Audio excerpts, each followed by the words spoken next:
nous allons étudier l'éthiopathogénie des sténoses laryngotrachéales. Et la connaissance de l'éthiopathogénie est importante pour la compréhension de la symptomatologie clinique, mais aussi elle permet d'expliquer les lésions observées, les différents types de lésions, les associations et les localisations de lésions. Et cela permettra, donc cette étude éthiopathogénique permettra aussi d'en déduire des conduites thérapeutiques et surtout des mesures préventives. Comme ça a été déjà dit, les sténoses laryngotrachéales peuvent avoir plusieurs étiologies. Il peut s'agir de sténoses congénitales ou de sténoses le plus souvent acquises. Les sténoses congénitales sont rares et il peut s'agir, donc différentes lésions peuvent être observées. On peut avoir au niveau laryngé des replis muqueux, des panneaux laryngés ou un diaphragme sous-glottique incomplet. Au niveau de la trachée, il peut s'agir, on peut avoir aussi des malformations trachéales à type de trachée d'oiseau. C'est une trachée cartilagineuse où il n'y a pas la paroi postérieure musculaire de la trachée. On peut aussi avoir une trachée infiltrée par une dystrophie fibreuse ou par des mucopolysaccharides. Et voici des exemples.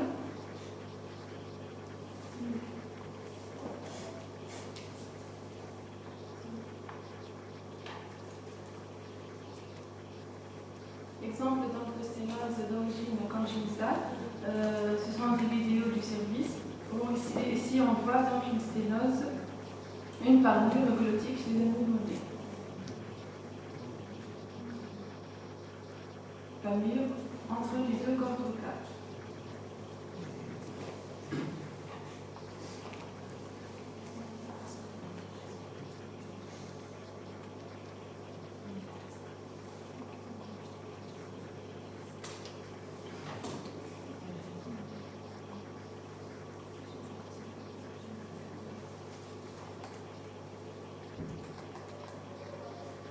Un deuxième exemple où on voit une sténose sous forme de diaphragme sous-glottique.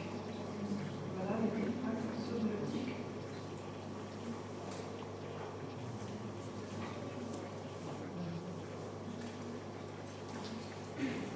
Les sténoses laryngotrachéales sont essentiellement acquises et dans les causes acquises, il peut s'agir de causes traumatiques ou non traumatiques. Les causes non traumatiques sont rares. Il peut s'agir donc de sténose dans le cadre d'une maladie néoplastique, mais aussi dans le cadre de maladies de système, telles que surtout la granulomatose de Wegener, mais aussi la tuberculose ou l'amylose.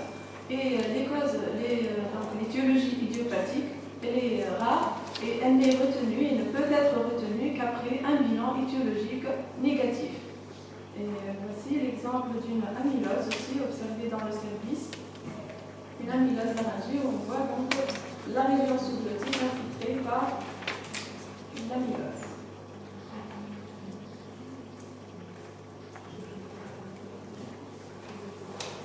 Les sténoses acquises d'origine traumatique sont les plus fréquentes.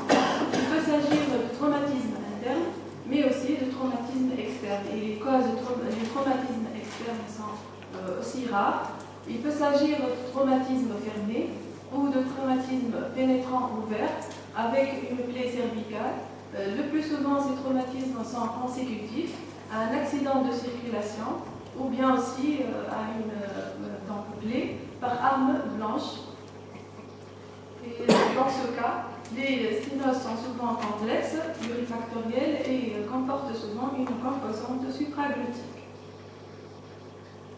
Les sténoses laryngotrachéales séquelaires des techniques d'intubation et donc des techniques de réanimation et d'anesthésie sont les plus fréquentes. Et donc l'intubation trachéale en constitue la première cause, de sténose laryngotrachéale, quel que soit l'âge. La trachéotomie isolée ou souvent associée à l'intubation en constitue une deuxième cause.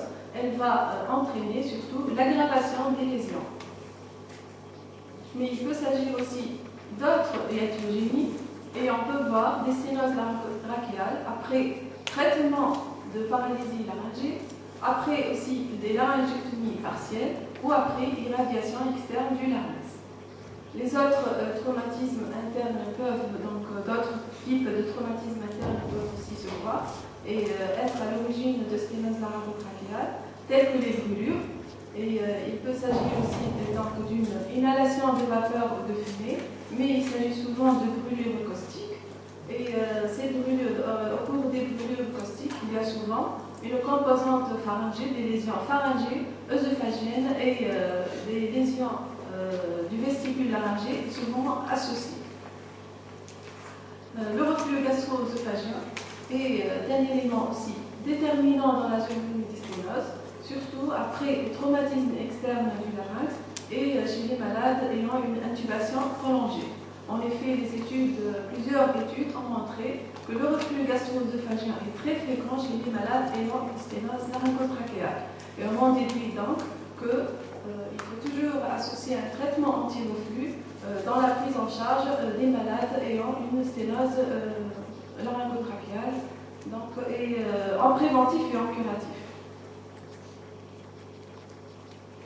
Donc, comment survient? Donc, on a dit que l'intubation est la première cause de sténose laryngotrachéale, plus ou moins associée à la trachéotomie. Mais comment l'intubation va induire la constitution d'une sténose laryngotrachéale? C'est ce qu'on va voir.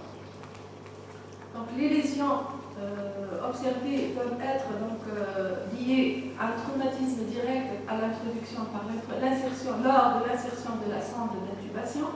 Mais cela se voit surtout après des intubations qui ont été traumatiques, surtout dans le contexte d'urgence, ou après des intubations difficiles, ou lorsqu'il y a eu nécessité de faire des intubations successives.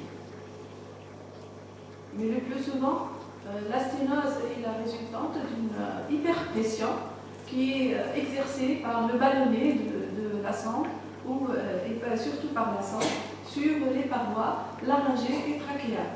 Cette hyperpression, donc est constante, quel que soit le tube utilisé, cette hyperpression est toujours supérieure à la pression de perfusion capillaire au niveau de la muqueuse laryngée et trachéale.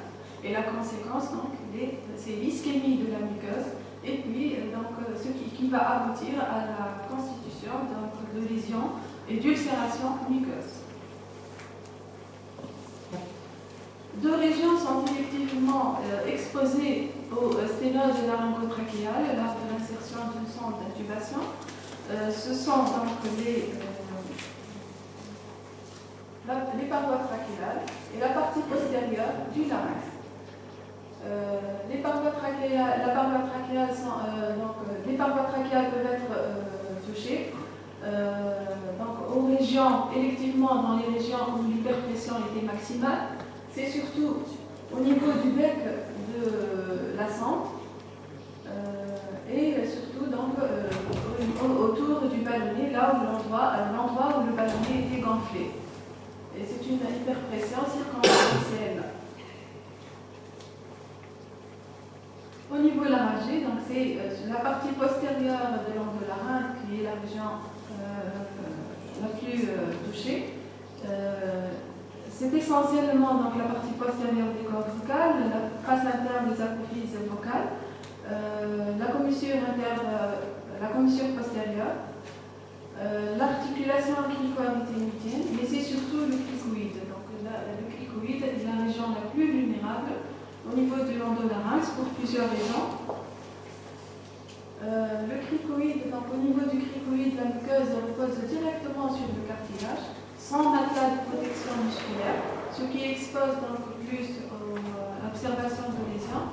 Donc la moindre lésion de la muqueuse va entraîner directement une dénudation du cartilage.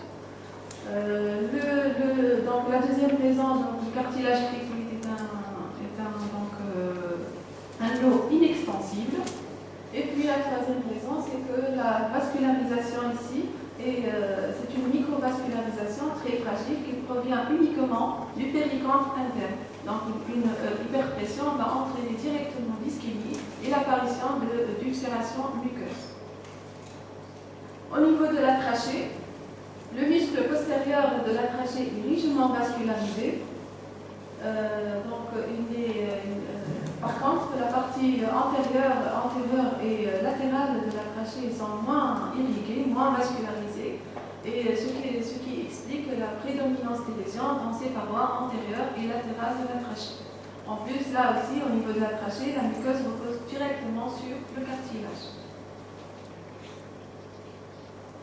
Après trachéotomie, il y a en plus, c'est à peu près les mêmes mécanismes, c'est l'hyperpression et l'ischémie muqueuse qui est exercée tout autour du ballonnet de la canule trachéale, mais aussi au niveau de la partie antérieure de la trachée, là où, au niveau de la pointe canulaire, et aussi donc au niveau du dos de la canule, il vient reposer et entraîner et exercer une hyperpression sur l'anneau cartilagineux sus-jacent, ce qui va entraîner l'ischémie, mais il y a aussi la possibilité d'invagination de l'épérensus canulaire en endoluminal, ce qui va aussi entraîner la possibilité de sténose à ce niveau.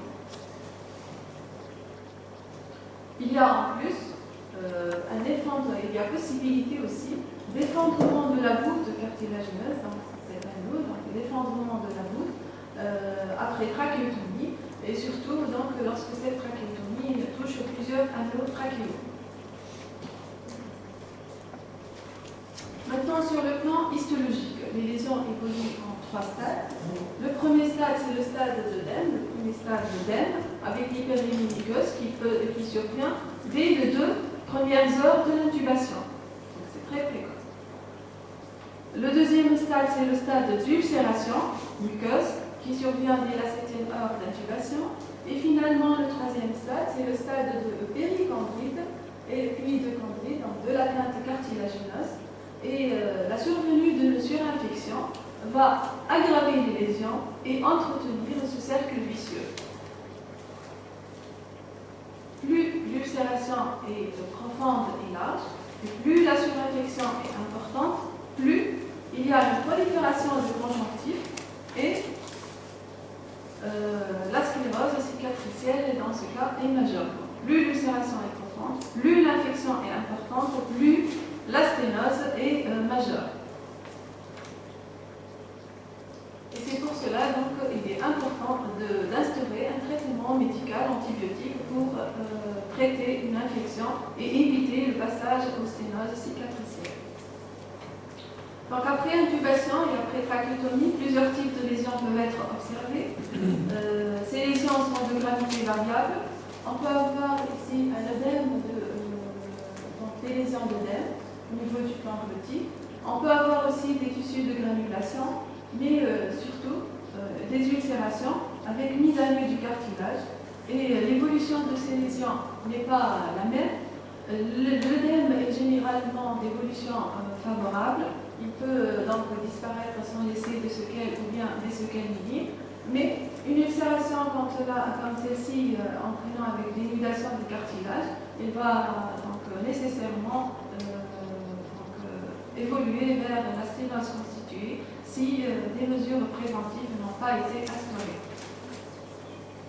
Au stade séquelaire, donc il y a plusieurs types de lésions qui peuvent être aussi observées, donc de localisation variable, de gravité variable. Ici l'exemple d'une sténose glottique postérieure, l'exemple d'une sténose sous-glottique partielle, et là une sténose plus grave complète au niveau sous-glottique. Et après trachéotomie aussi, on peut avoir d'autres types de lésions. Ces lésions sont caractéristiques après trachéo. L'épéron, comme je vous l'ai dit, l'épéron sus-canulaire. Exemple donc d'une sténose circonférentielle autour, donc à la place où était le ballonnet gonflé, et l'exemple sur la paroi antérieure de la trachée de l'effet de la pointe sus-canulaire.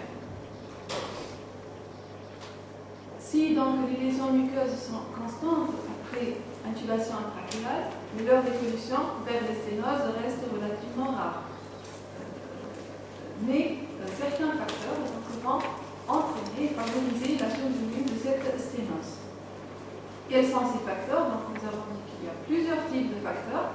Certains sont en rapport avec le matériel d'intubation, l'utilisation des sondes d'intubation en caoutchouc, c'est un facteur favorisant, mais on préfère l'utilisation des sondes en PVC ou en silicone. Les ballonnets trop gonflés, de haute pression, sont à éviter. Les calibres de la sonde sont adaptés, surtout chez la femme ou l'enfant, on peut se tromper, donc il faut utiliser le calibre le minimum possible. D'autres facteurs favorisants sont en rapport avec la qualité de la réanimation. C'est la sédation insuffisante du malade lors de l'intubation, on a un malade qui est agité, la désadaptation à la respiration assistée, une position ouverte d'extension de la tête, un défaut d'humidification, une surinfection majeure ou un reflux gastro-œsophagien. D'autres facteurs sont d'ordre généraux. C'est donc la maladie ayant nécessité l'assistance ventilatoire peut être aussi un facteur favorisant la survenue de la sténose et certains éléments interviennent tels que la pression systémique basse, la durée de ventilation et les mouvements du larynx sur la sonde. Cela explique donc la survenue des sténoses après par exemple les comas ou après chirurgie cardiaque. Mais le facteur favorisant le plus important et déterminant, c'est la durée de l'intubation, la durée prolongée de l'intubation, au-delà de 7 jours pour la majorité des auteurs. Mais comme l'a dit Sierra Abdelkader, on peut voir aussi des sténoses même après des intubations de courte durée. Et, le deuxième facteur déterminant aussi, c'est la succession, intubation prolongée, suivie donc d'une trachéotomie. Après trachéotomie, aussi, on peut avoir certains facteurs qui favorisent la survenue de sténose. C'est surtout les décollements inutiles et excessifs. Les conditions de réalisation de la trachéotomie, c'est réalisé surtout dans les conditions d'une septique. Et les trachéotomies trop hautes ou trop basses. Trop basses, elles peuvent entraîner une sténose près de la carène. Et trop haute aussi peut entraîner, comme on le voit ici, le sténose très haute peut entraîner une hyperpression sur les deux premiers anneaux trachéaux, sur le cartilage cricoïde. Cette hyperpression va entraîner l'ischémie et la chondrite. Et de même, donc la chondrite des premiers anneaux, du cricoïde et même du cartilage thyroïde si la trachéotomie a été réalisée en intercricothyroïdien. Aussi, lorsque la trachéotomie est faite comme ça, entre deux anneaux trachéaux, l'espace pour l'introduction de la canule est réduit. Et on peut avoir une hyperpression sur les cartilages sus-sous-jacents, mais aussi sous-jacents. Et on peut avoir aussi une invagination des cartilages en demi-luminale des cartilages en sus-canulaire, mais aussi en sous-canulaire. Donc, en début de tout cela, les mesures préventives sont importantes à instaurer pour éviter l'évolution vers les sténoses laryngotrachéales chez les patients intubés et les patients trachéotomisés. En effet, lors de l'intubation, il faut essayer de faire une intubation atraumatique chez un malade bien oxygéné, sédaté, de préférence donc, une intubation chez un malade sédaté. Utiliser et privilégier les sondes en PVC ou en silicone, utiliser les sondes à ballonnier de basse pression et la plus petite sonde possible, surtout chez la femme et les enfants. Ces malades intubés doivent être bien surveillés en milieu de réanimation et la position de la tête doit être maintenue en position semi-fléchie, fixation avec une fixation correcte du respirateur, minimiser au maximum les mouvements du malade